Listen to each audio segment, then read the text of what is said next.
បាទនៅក្នុងវីដេអូនេះយើងនឹងនិយាយអំពីអានុគម main ហើយនឹងខ្លះដែលមានផ្ទុកអានុគម main នឹងនៅខ្លួនឯងបាទតោះអញ្ចឹងឥឡូវយើងចាប់ផ្ដើមទាំងអស់គ្នាបាទខ្ញុំចូលទៅ file new file new java file ហើយយើងយកថាខ្លះហើយខ្ញុំដាក់ថា example 27បាទនៅក្នុងនេះយើងមានអានុគម main មួយបាទហើយឥឡូវគឺយើងអាចនិយាយថាខ្ញុំនិយាយអំពី the main method បាទតោះកាលពីមុនយើងមាន class មួយដាច់ដោយឡែកចាទីហោថាខ្ញុំមាន class person មួយហើយ class person នេះគឺមាន attribute ដូចជាstring name បាទ name យើងមិនទាន់ដាក់ប្រហែលណាហើយមួយទៀតគឺអឺជា character ចាអូខេ character gender ហើយ integer age និងមួយទៀតគឺ double weight ហើយនឹង double height អូខេនឹងយើងអាចបង្កើត constructor ដើម្បី assign តម្លៃទៅ attribute នឹងនីមួយៗអញ្ចឹងយើងចុច control ហើយសញ្ញាចុចនេះ control ហើយសញ្ញាចុចអូខេតមកយើងចូលទៅ generate constructor click លើហ្នឹងតមកខ្ញុំ select យកទាំងអស់នេះអញ្ចឹងគឺ select all variable ដែលមានហ្នឹងបាទអូខេអញ្ចឹងវានឹង generate នៅ constructor មួយគឺ public person ដែលនៅក្នុងហ្នឹងគឺមាន parameter ដូចដែលយើង select មិញវិញគឺមាន name gender age weight ហើយនឹង height អូខេហើយប្រភេទ data type ត្រូវគ្នាជាមួយនឹង attribute របស់យើងហ្នឹងបន្តមកខ្លឹមសារឬក៏ statement ដែលមាននៅក្នុង constructor ហ្នឹងគឺយើង assign តម្លៃនៅក្នុង parameter របស់ constructor យើងឲ្យទៅ attribute នៃ class របស់យើងដែលត្រូវគ្នាហ្នឹងបាទ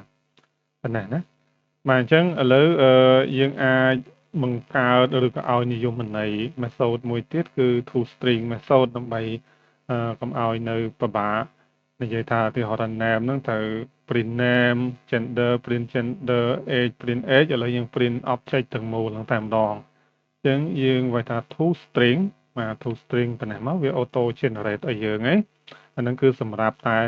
Visual Studio Code ដែលយើងបានដំឡើងនៅ extension pack support Java programming language ហ្នឹងអញ្ចឹងគឺវាស្គាល់ automatic ឥឡូវខ្ញុំលុបនៅអ្វីដែលជា comment to do ហើយនឹង default return value ហ្នឹង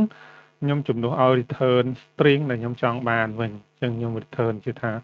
person អញ្ចឹងចុះហើយនេះគឺជាអ្វីដែលយើងចង់ return ចេញហ្នឹងបាទមានអីទៀតយើងដាក់នៅហ្នឹងឥឡូវខ្ញុំដាក់ attribute ចូលហ្នឹងប៉ុន្តែឥឡូវខ្ញុំ format វាអូខេខ្ញុំតាំង variable បដោះអក្សរមួយគឺឈ្មោះថា string ដែលមាន data type វាជា string ណាជាងនេះគឺអាចប្រើ string format string format បែបនេះអញ្ចឹងយើង format អីគេគឺយើង format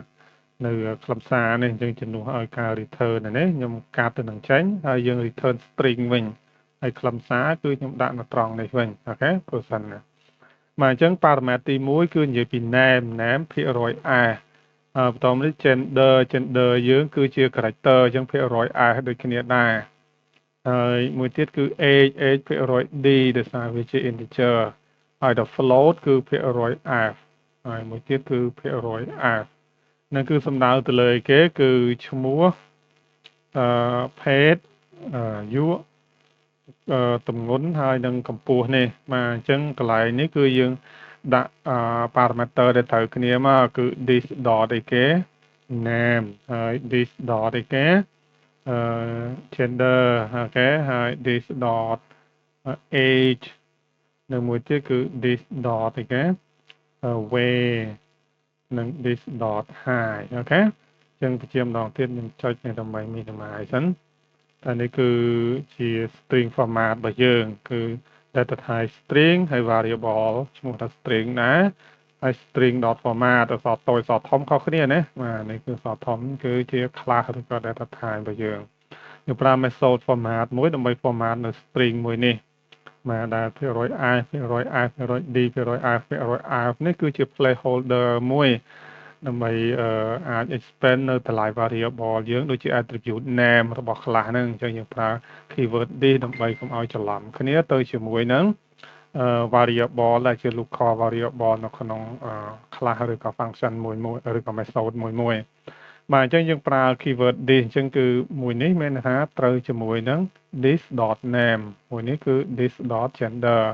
នេះ this.age this dot way ហើយ this dot high យើងនេះបាទនេះគឺមកដល់ចំណុចនេះហើយយើងខាន់បញ្ចប់ត្រង់នេះមួយអូខេcontrol S អូខេតើណាមើលសិនគ្រប់នៅ syntax អូខេតើណាគ្រប់ចុងចូលអស់ហើយបាទអញ្ចឹង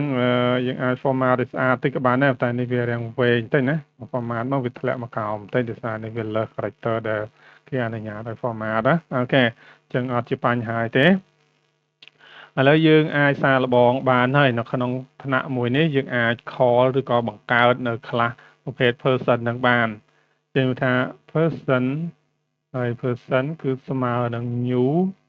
person អូខេហើយ name យើងដាក់មកទីហៅថា Michael អូខេ gender M អូខេតាមអក្សរធំចុះហើយមួយទៀត sorry គឺយើងចូលទៅ age យើងប្រហែល age ហើយ V នេះប្រហែល V គឺ85.0 អញ្ចឹងចុះហើយនៅចុងក្រោយគេគឺ high នេះយើងអាចដាក់ 1.85 អូខេហើយខាន់បញ្ចប់នេះមួយមកបាទតោះឥឡូវយើងបានបង្កើតនៅ object មួយគឺ person ដែលជាប្រភេទ person class របស់យើងខាងក្រោមហើយយើងប្រើ constructor ខាងក្រោមនេះគឺមាន parameter អ្វីហ្នឹងយើងបានបញ្ចូលឲ្យអស់ហើយអញ្ចឹងវាបង្កើតនៅ attribute ទាំងអស់ហ្នឹងបានហើយតោះឥឡូវដើម្បី print ហ្នឹងមើលយើងអាចវាយ s អាវមក shortcut របស់យើងវាយ person អូខេបាទចឹងមួយ person យើងសាកល្បង run សិនព្រោះតាមពិតយើងត្រូវប្រើ method to string មួយទេដើម្បីឃើញច្បាស់ឥឡូវយើងអាចសាកល្បង run យើងអាច compile មុនក៏បានដែរអញ្ចឹងគឺយើងអាចចុច control back tick ដើម្បីបើកនៅផ្ទាំង terminal របស់យើងហើយបន្តមកទៀតយើង compile វាដោយប្រើ Java example 27អូខេហើយបន្តមកទៀតគឺយើង run វា Java example 27វិញបាទយើងឃើញចេញជា result ហើយនេះ result អូខេបាទអញ្ចឹងគឺ the main method ដែលខ្ញុំចង់និយាយហ្នឹងអញ្ចឹងគឺយើងឃើញចេញ person នេះមកហើយអូខេដោយសារយើងបាន override the method ដែលគេ to string នេះបើយើងអត់ដាក់ទេវាអត់ឃើញចេញនៅ output ដោយដែលយើងចង់បានឬក៏ចង់បង្ហាញហ្នឹងទេបាទអញ្ចឹង to string method នេះ string ហ្នឹង to string method ហ្នឹងគឺវាមានឲ្យស្រេចចំពោះ object មួយនៅក្នុង Java ហើយគ្រាន់តែខ្លឹមសាររបស់វាហ្នឹងគឺអាចថាគ្រាន់តែជាព័ត៌មានមួយថាជា object ឬក៏ variable មួយដែល store ទុកនៅក្នុង memory ណាមួយអីអញ្ចឹងទៅព្រោះយើងមិនដឹងថាចង់បានបែបម៉េចអញ្ចឹងបើយើងចង់ customize ខ្លួនឯងគឺយើងអាច override គឺសរសេរនិយមន័យជាន់សារឡើងវិញនៅ method string ហ្នឹងដោយដែលខ្ញុំលើកឡើងនេះតោះតែឥឡូវវាអត់តន់ចូលដល់ខ្លឹមសារអ្វីដែលខ្ញុំចង់លើកឡើងនោះទេអ្វីដែលខ្ញុំចង់លើកឡើងគឺនិយាយអំពី method main នេះជាមួយនឹង class ដែលមានឲ្យស្រេច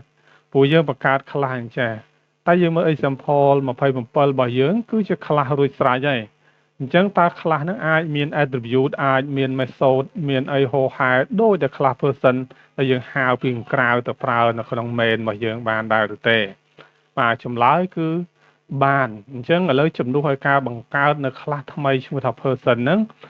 ខ្ញុំបង្កើត attribute នៅក្នុង class ដែលមានឈ្មោះថា example 27ហ្នឹងដោយផ្ទាល់តែម្ដងអញ្ចឹងដូចគ្នាដែរគឺយើងបង្កើត constructor អញ្ចឹងខ្ញុំ copy constructor នេះទៅដូចគ្នាអូខេconstructor អញ្ចឹងកន្លែងនេះខ្ញុំផាសបញ្ចូលក៏ប៉ុន្តែឈ្មោះ constructor យើងដឹងគឺវាត្រូវឈ្មោះដូច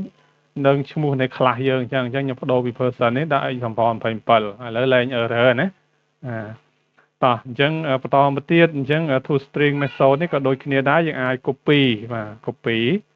ហ្នឹងហើយយើងទៅ pass បញ្ចូលនៅខាងលើនេះមកបាទទាំងបញ្ជាក់ម្ដងទៀតបាទគឺយើងធ្វើដូចគ្នាអញ្ចឹងគឺ format ឲ្យស្អាតទេគឺធ្វើដូចគ្នានឹង person បាញ់មិញគ្រាន់តែបដូរពី person មក example 7នេះអូខេហើយយើងដាក់ attribute យើងដាក់ constructor ហើយយើង override នៅ method to string នេះអូខេតែឥឡូវជំនួសឲ្យប្រើ person នេះគឺយើងបដូរពី person ហ្នឹងមកជា example បាទ27នេះវិញអូខេ wait example 27 miss my convert to person អូខាងនេះគឺ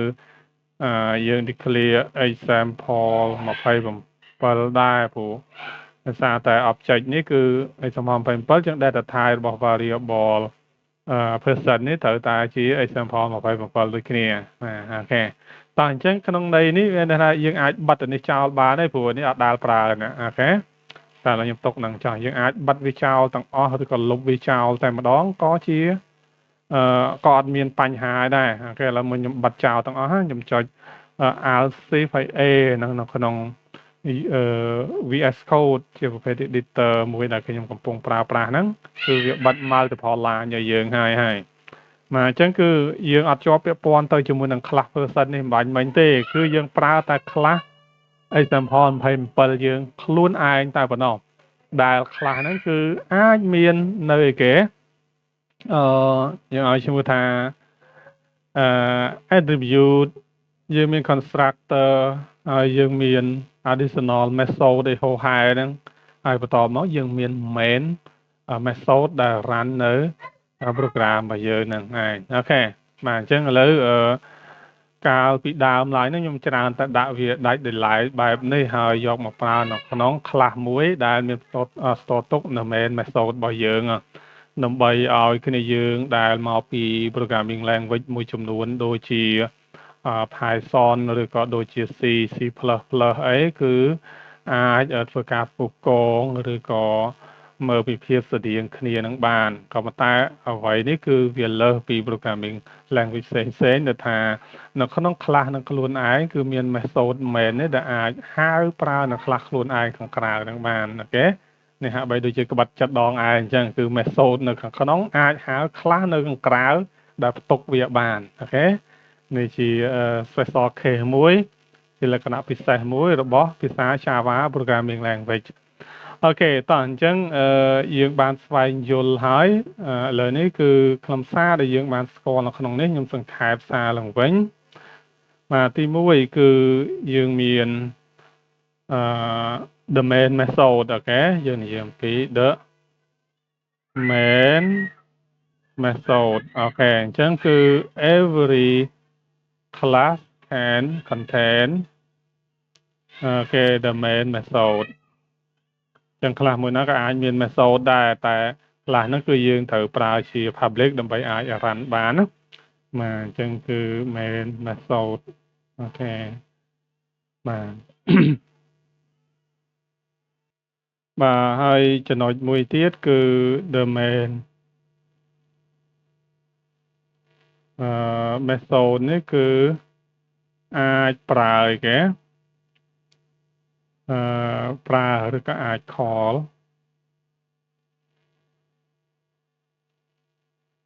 the class containing itself ដែលមានផ្ទុកខ្លួនវាហ្នឹងអូខេបាទសល់មួយដែរបាទអញ្ចឹងខ្ញុំសម្រាប់បញ្ចប់វីដេអូនេះប៉ុណ្ណឹងចោះយើងនឹងជួបគ្នានៅវគ្គបន្តទៀត